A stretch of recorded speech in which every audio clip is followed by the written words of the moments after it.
I got so much motherfucking design on right now. Break it down, bring it back, make it clap. I got 3 old thoughts, new block, where that day. Bitches on my line, and you know they come straight. Hold up, what it not, 45, scope it cash like whoa. How you fucking with these hoes up? Motivasi adalah hal-hal yang menimbulkan dorongan, dan motivasi kerja adalah pendorong semangat yang menimbulkan suatu dorongan. Pemberian motivasi ini diharapkan setiap individu karyawan mau bekerja keras dan antusias untuk mencapai prestasi kerja yang tinggi. Sedangkan teori motivasi sendiri merupakan suatu proses yang menghasilkan suatu intensitas, arah, dan ketekunan individual dalam usaha untuk mencapai satu tujuan, sementara motivasi umum bersangkutan dengan upaya ke arah setiap tujuan. Perkenalkan, nama saya Sabila Serenata Mahendari. Di sini saya akan menjelaskan tentang teori hierarki Maslow. Maslow menekankan pentingnya berfokus pada kualitas manusia yang positif. Seorang psikolog humanistik bernama Abraham Maslow mengembangkan teori kepribadian yang mampu memberikan pengaruh terhadap banyak bidang keilmuan. Maslow mengembangkan teori yang memiliki tingkat kepraktisan yang tinggi sehingga mudah dipahami. Teori ini disebut dengan teori Maslow. Teori ini menggambarkan tentang realitas. Isi dari teori ini dapat dipahami dengan mudah karena memuat fitur dari pengalaman atau perilaku manusia yang pernah dialami namun tidak pernah dimasukkan dalam kata-kata. Maslow memisahkan 5 kebutuhan dalam 2 bagian besar, yakni kebutuhan tingkat rendah dan kebutuhan tingkat tinggi. Kebutuhan fisiologis dan kebutuhan akan keamanan ditempatkan sebagai kebutuhan tingkat rendah, sementara kebutuhan sosial, kebutuhan akan penghargaan, dan aktualisasi diri ditempatkan ke dalam kebutuhan tingkat tinggi. 5 teori kebutuhan yang pertama yakni kebutuhan fisiologis. Kebutuhan mendasar manusia adalah untuk memenuhi kebutuhan fisiologisnya demi bertahan hidup. Kebutuhan fisiologis ini misalnya adalah kebutuhan akan makanan, minuman, tidur, dan lain sebagainya. Seseorang tak akan mencari kebutuhan yang lebih tinggi, misalnya mengejar konsep kebahagiaan sebelum kebutuhan fisiologisnya terpenuhi. Kebutuhan fisiologis ini merupakan aspek survival yang harus dipenuhi. Beda halnya dengan masyarakat kaya, bisa jadi makanan mahal sudah menjadi gaya hidup, bukan lagi sebagai pemenuhan kebutuhan fisiologis semata. Yang kedua yakni kebutuhan rasa aman. Setelah kebutuhan fisiologisnya terpenuhi, barulah muncul kebutuhan jenjang berikutnya, yaitu kebutuhan akan rasa aman. Kebutuhan tingkat kedua ini dalam teori Maslow meliputi keamanan dari bahaya fisik dan emosional. Contoh kebutuhan akan rasa aman ini adalah kebutuhan rasa aman pada daya yang mengancam, seperti perlindungan dari kriminalitas, penyakit, bencana alam, aman dari perundungan, dan lain sebagainya. Yang ketiga yakni kebutuhan sosial. Kebutuhan ini mencakup dorongan, rasa dibutuhkan orang lain, kebutuhan untuk dicintai, memiliki pasangan, bersosialisasi di masyarakat, dan sebagainya. Kebutuhan sosial ini baru bisa tercapai jika sudah terpenuhi dari 2 kebutuhan sebelumnya.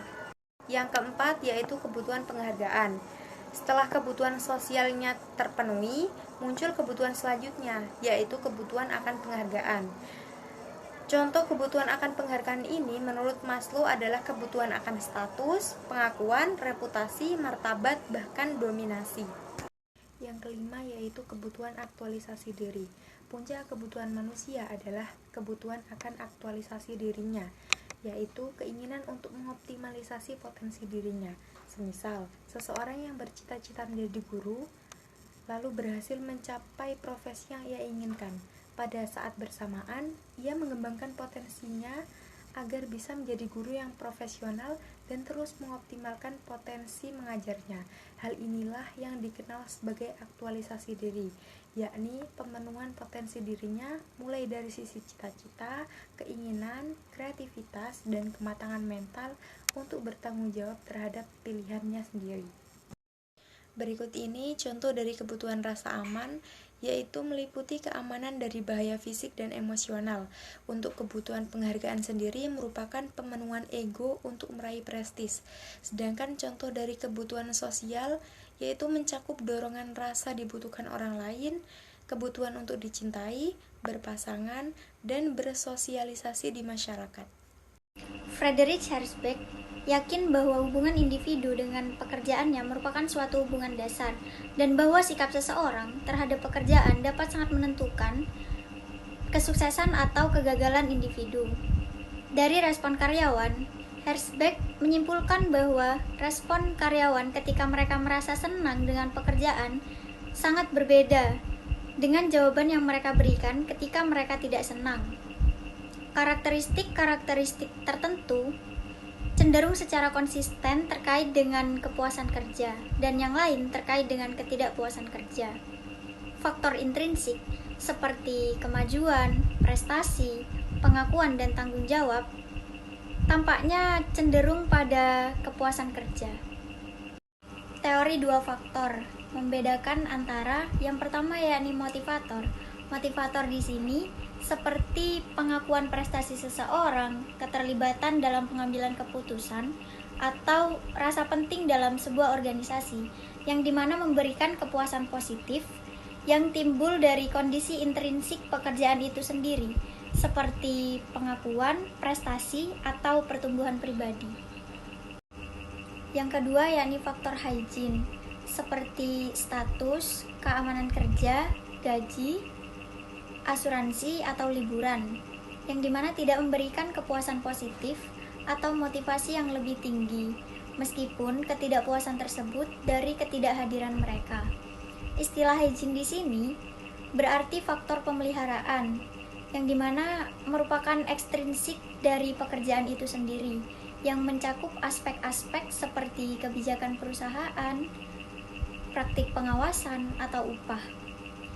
Herzberg sering menyebut faktor hygiene sebagai kita, faktor yang merupakan akronim untuk proses pemberian ancaman hukuman untuk membuat seseorang melakukan sesuatu. Clayton Alderfer merevisi pemikiran Maslow dengan teorinya yang disebut teori IRG. Alderfer merevisi pemikiran Maslow dengan membagi kebutuhan menjadi 3 kelompok kebutuhan, yakni eksistensi, relatedness, keterhubungan, dan growth, pertumbuhan, sehingga disebut teori IRG. Kebutuhan ini merupakan kebutuhan dasar yang akan dicoba dipenuhi oleh karyawan. Menurut permodelan ini, ketika satu kebutuhan terpenuhi, akan memberikan motivasi kepada karyawan untuk memenuhi kebutuhan lainnya. Ketiga kebutuhan ini harus dipenuhi secara bersamaan agar individu merasa termotivasi. Kelompok kebutuhan pertama adalah eksistensi, yakni aksentuasi pada persyaratan keberadaan material dasar, mencakup butir-butir yang oleh Maslow dianggap sebagai kebutuhan fisiologis dan keamanan. Eksistensi mengacu pada kebutuhan dasar kita untuk bertahan hidup sebagai manusia, seperti misalnya makanan dan air, tempat tinggal, kesehatan, dan rasa aman. Kebutuhan ini dapat secara luas digambarkan sebagai kebutuhan fisiologis dan keamanan dasar manusia. Jika seseorang tidak dapat memenuhi kebutuhan dasarnya untuk bertahan hidup, maka ia tidak mungkin berfokus pada kebutuhan lain yang lebih tinggi. Misalnya, seperti ketika kita kekurangan air untuk diminum atau tidak memiliki akses langsung ke air bersih, maka bisa dikatakan hidup kita dalam bahaya. Untuk menemukan air itu mungkin akan menyita sebagian besar pemikiran kita. Dengan sendirinya, hal itu mungkin akan mengorbankan hampir semua kebutuhan lain. Selanjutnya yang B itu keterhubungan. Kelompok kebutuhan kedua ini adalah kelompok keterhubungan, yakni hasrat yang dimiliki individu untuk memelihara hubungan antar pribadi. Keinginan membangun relasi sosial dan status individu menuntut individu berintegrasi dengan orang-orang lain. Hasrat ini sejalan dengan kebutuhan sosial Maslow dan komponen eksternal pada klasifikasi penghargaan Maslow. Keterkaitan ini mengacu pada kebutuhan kita untuk berhubungan dengan orang lain, yaitu hubungan interpersonal yang kita miliki. Memiliki hubungan dan interaksi yang baik dengan manusia lain adalah kebutuhan kita semua. Meskipun jelas, kebutuhan ini tidak sekuat kebutuhan dasar untuk bertahan hidup. Untuk merasa bahagia dan memperoleh suatu bentuk kepuasan, sebagian besar manusia perlu berinteraksi dengan orang lain. Selanjutnya, setiap individu itu berkeinginan agar interaksi tersebut bersifat positif. Selanjutnya yang C, yaitu pertumbuhan. Kelompok kebutuhan ketiga adalah pertumbuhan, yakni hasrat intrinsik untuk perkembangan pribadi yang mencakup komponen intrinsik dari kategori penghargaan Maslow dan karakteristik yang tercakup pada aktualisasi dini. Pertumbuhan mengacu pada kebutuhan pengembangan pribadi, menjadi kreatif dan melakukan pekerjaan yang berarti. Pertumbuhan memungkinkan kita untuk mengeksplorasi potensi diri dalam lingkungan kita saat ini. Nah, jika suatu pekerjaan memberikan tantangan yang menarik dan beragam, akan lebih mudah memberikan motivasi, karena Anda dihadapkan pada peluang pertumbuhan setiap hari. Teori ini mengemukakan suatu prinsip frustasi regresi. Menurut teori IRG bahwa jika kebutuhan tingkat yang lebih tinggi gagal dipenuhi, maka seseorang dapat mundur dan berusaha untuk lebih memenuhi kebutuhan tingkat yang lebih rendah sebagai gantinya. Misalnya, jika seorang karyawan yang ambisius tidak diberi kesempatan berkembang, maka motivasinya akan menjadi lebih rendah dan ia mengalami frustasi. Hal ini dapat menyebabkan mencari lebih banyak kebutuhan keterkaitan. Dia akan lebih banyak bersosialisasi dengan anggota tim lainnya. Lebih lanjut, jika ia tidak memenuhi kebutuhan keterkaitan, ia akan berusaha untuk lebih memenuhi kebutuhan keberadaan. Douglas M. C. Grigor, pencetus teori X dan Y pada tahun 1960, mengemukakan dua pandangan yang kontradiktif tentang manusia. Pandangan M. C. Grigor ini didasarkan pada hasil pengamatannya secara intensif terhadap perilaku karyawan dan respon yang dilakukan oleh para manajer dalam menanganinya. M. C. Grigor dalam penelitian terhadap beberapa karyawan ini akhirnya sampai pada kesimpulan bahwa pada dasarnya perilaku karyawan dikategorikan pada dua kategori, yang satu negatif atau dikenal sebagai teori X dan yang lainnya positif atau dikenal dengan teori Y. Teori X dan Y dari Douglas M. C. Grigor menjelaskan tentang pandangan yang berbeda mengenai manusia dalam organisasi. Teori X merupakan pandangan tradisional di mana melihat perilaku manusia dalam lingkungan pekerjaan yang telah membudaya. Pada dasarnya, teori X melihat manusia dalam organisasi dari sisi negatif, merupakan pengandaian bahwa karyawan tidak menyukai pekerjaan, lari dari tanggung jawab, dan harus dipaksa agar menunjukkan prestasi.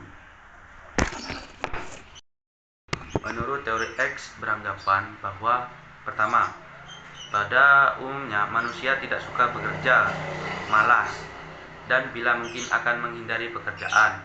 Hal ini tertanam kuat dalam setiap diri individu.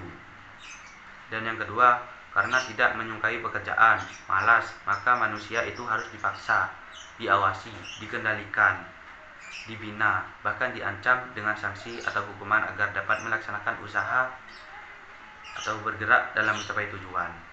Dan yang ketiga, pada umumnya manusia dalam organisasi ini ingin menghindarkan diri dari tanggung jawab, memiliki sedikit ambisi sehingga mereka lebih senang dibina atau diarahkan. Yang keempat atau yang terakhir, kebanyakan manusia menghendaki keamanan dalam segala hal. Yakni teori Y merupakan kebalikan dari teori X, merupakan cara pandang manusia yang lebih modern atau melihat manusia dari sisi positif. Teori Y beranggapan bahwa satu, manusia sebagai anggota organisasi pada dasarnya menyukai dan menikmati pekerjaan mereka tidak memiliki beban karena bekerja sama, halnya seperti bermain, istirahat, dan lain-lain.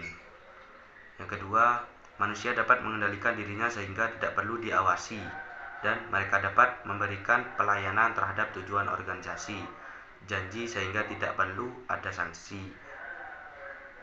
Yang ketiga, rata-rata manusia dapat belajar menerima dengan baik, bahkan mengusahakan tanggung jawab. Dan yang keempat, manusia dalam organisasi ini memiliki kemampuan, mereka akan menepati puan untuk mengambil keputusan inovatif, memiliki imajinasi yang tinggi, cakap dan kreatif dalam memecahkan masalah-masalah dalam organisasi. Dan yang kelima, dalam lingkungan kehidupan industri modern, potensi intelektual mereka pada umumnya hanya dimanfaatkan oleh organisasi sebagian saja. Dari hal tersebut di atas, kita bisa melihat bahwa teori Y lebih bersifat dinamis karena menunjukkan kemungkinan pertumbuhan dan pengembangan pada diri individu. Ia menekankan perlunya penyesuaian yang selektif. Di sini selanjutnya teori Z. Teori Z dikembangkan oleh William Oji pada tahun 1981, adalah teori yang berusaha memadukan kebiasaan-kebiasaan dalam praktik bisnis di Jepang dan Amerika Serikat ke dalam satu bentuk menurut ideal untuk diterapkan perusahaan. Melalui penelitian serta pengamatan bertahun-tahun, Oji menyimpulkan bahwa beberapa karakteristik yang diterapkan dalam organisasi tip J berhasil mendorong pertumbuhan dan sukses organisasi-organisasi tersebut sehingga perlu ditiru oleh organisasi lain. Karakteristik tersebut adalah pengambilan keputusan secara kolektif, sistem penilaian karya yang tidak formal dan didasarkan atas pengamatan jangka panjang, serta promosi yang lambat dan perhatian yang menyeluruh terhadap karyawan.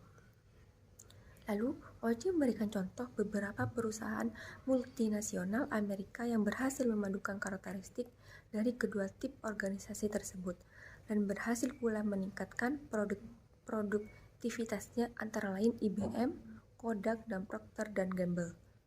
Teori Z juga menekankan perkembangan hubungan kepercayaan antara pemimpin dan yang dipimpin. Penekanan itu didasarkan pada asumsi bahwa motivasi orang pertama-tama bersifat internal, namun perasaan-perasaan itu harus diperkuat oleh komitmen jelas terhadap karyawan dan pihak majikan ataupun pimpinan. Teori Z melihat pengambilan keputusan kolektif dan tanggung jawab kelompok memberikan dukungan sosial yang diperlukan bagi tercapainya kinerja puncak. Hal itu terjadi lewat penciptanya rasa aman yang kemungkinan pada karyawan membangkitkan ide-ide baru tanpa takut ditolak atau takut gagal.